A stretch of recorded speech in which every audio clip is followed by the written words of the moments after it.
એક ગોપાલ નામનો ગોવાળ હતો.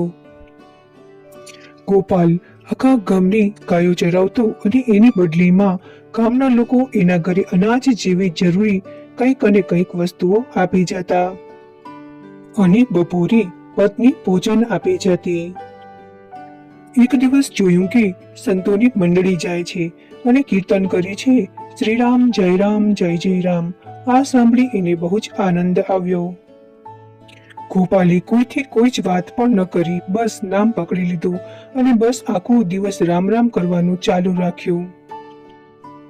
હવે તો ગોપાલ નાચતો અને કીર્તન કરતો, જેથી લોકો તેનો મજાક ઉડાડતા અને કહેતા કે નામથી કંઈ થઈ જશે.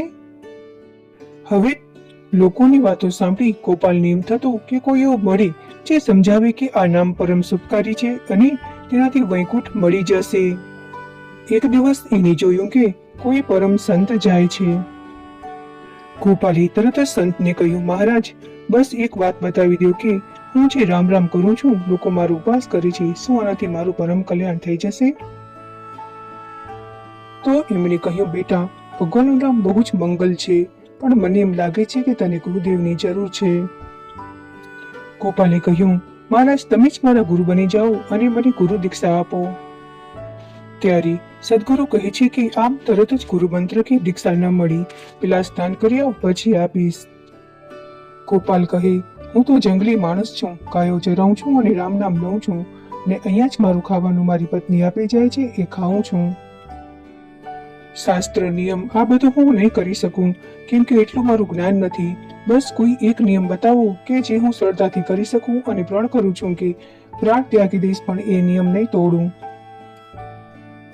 ગોપાલના વચન સાંભળી સંત ખૂબ જ ખુશ થયા અને કહ્યું, એક નિયમ આપું છું કે આ કૃષ્ણ હવે તારા, એને ખવડાવ્યા વગર તને ખાવાનું નથી, બસ આ એક તારો નિયમ છે. ભોળો ને અભણ ગોપાલ કહે, ગુરુદેવ, પ્રાણ નીકળી જાય તો ભલે નીકળી જાય, પણ હું કૃષ્ણને ખવડાવ્યા વગર એક દાણો પણ જીભ પર નહીં મૂકું, એવો નિયમ લઉં છું. બસ એ જ સમયે એની પત્ની ખાવાનું આપી ગઈ. ગોપાલ ભગવાન સામે બેસી ખાવાનું રાખીને પ્રાર્થના કરી, હે કૃષ્ણ, આવો ને પ્રસાદ લ્યો, પણ કોઈ આવતું જ નથી. ને વિચારે છે કે આ તો કોઈ આવતું જ નથી, ને ગુરુએ કહ્યું છે કે ખવડાયા વગર ખાજે નહીં. આખો દિવસ રામ નામ જપવામાં અને કૃષ્ણની વાટ જોવામાં નીકળી ગયો. રાત થઈ ગઈ, પ્રભુ ના આવ્યા, ભોજન ગાયને આપી દીધું. 18 દિવસ વીતી ગયા, પણ ગોપાલે કંઈ ખાધું પીધું નથી. 19મા દિવસે પત્ની ભોજન લઈ આવી. પેટના હાથેડા સંકોચાઈ ગયા હતા, શરીર નબળું પડી ગયું હતું. પત્નીએ પૂછ્યું કે તમે કશું તો બતાવો, શું તમને કોઈ રોગ થઈ ગયો છે? તમે ભોજન નથી ખાતા? હું રોકાઈ જાઉં તમારી સેવામાં, કા તમે ઘરે ચાલો? પણ ગોપાલ કોઈ જવાબ આપતો નથી અને કહે છે, તમે જાઓ, હું બરાબર છું.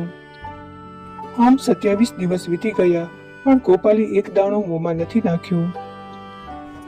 પતિની આવી દશા જોઈ પત્નીએ કહ્યું, હવે તો તમે કહેશો તો પણ હું નહીં જાઉં, તમારી આવી દશા મારાથી જોઈ નથી શકાતી. ગોપાલને ખબર હતી કે આજે મારા પ્રાણ નીકળી જશે, એટલે એણે કહ્યું, બસ આજે એક દિવસ ચાલી જા, પછી કાલથી તારી જેવી ઈચ્છા હોય તેમ કરજે. હવે તો બેસવાની કે બોલવાની પણ તાકાત નથી. ગોપાલની આંખોમાંથી આંસુની ધારા વહી રહી છે. ખાવાનું જોઈને મનમાં કહે છે, હે પ્રભુ, તમે આવીને ખાઈ લ્યો. ઓચિંતાનો અવાજ આવ્યો. ગોપાલ આંખો ખોલી જોયું, એ જ પિતાંબર, એ જ મોરલી, એ જ મોરમુકુટ ગુરુદેવે જે વર્ણન કર્યું હતું, એ જ રૂપ ગોપાલની સામે ઊભું હતું. ભગવાને ગોપાલને ગળે લગાવ્યો અને ચમત્કાર થયો. ગોપાલનું શરીર તંદુરસ્ત થઈ ગયું. ભગવાન શ્રી કૃષ્ણએ ગોપાલને પોતાના હાથે જમાડ્યું. ગોપાલે પણ ભગવાન શ્રી કૃષ્ણને સરસ મજાનું જમાડ્યું. કૃષ્ણએ કહ્યું, હવે તને કોઈ કામ કરવાની જરૂરત નથી, ગાયો ચરાવવાની જરૂરત નથી, તું ઘરે જા, લક્ષ્મી તારા ઘરે સ્થાયી રહેશે. આમ કહી ભગવાન અંતર્ધાન થઈ ગયા. ગોપાળ પણ ભગવાનનું નામ લેતો લેતો ઘરે ગયો. આ કથા સિદ્ધ કરી છે કે ભગવાનને મેળવવા માટે પંડિત્ય કે ધનની જરૂરત નથી, પણ એક શુદ્ધ અને પ્રેમપૂર્ણ હૃદય પર્યાપ્ત છે.